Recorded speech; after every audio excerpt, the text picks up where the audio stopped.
Hey everyone, welcome back to the channel. In today's quick tutorial, I will show you exactly how to reset your BIOS settings back to default.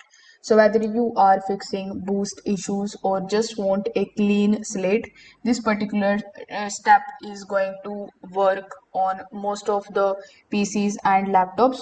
So before proceeding, make sure you check out the links of all the resources that are mentioned here down in the description box below. So without further delay, let's get straight into it. So first of all, you need to click on the start button over here, then click on this shutdown option. Over here, you need to click on the restart PC.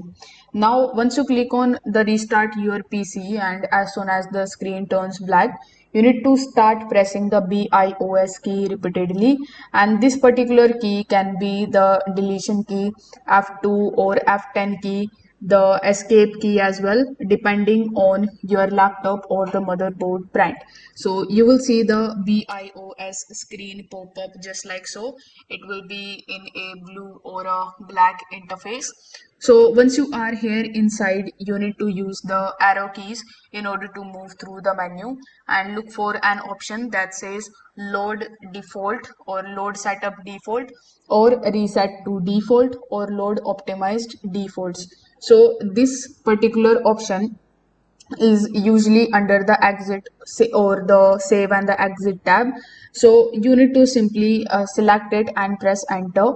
You will get a confirmation message where you need to simply press yes in order to confirm. Now you need to move to the save and the exit tab and select all the save changes to exit it and press enter again.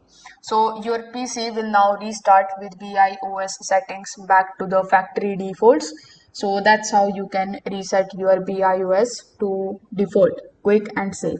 If this video helped you out, make sure that you like this video and subscribe to the channel. Thanks for watching.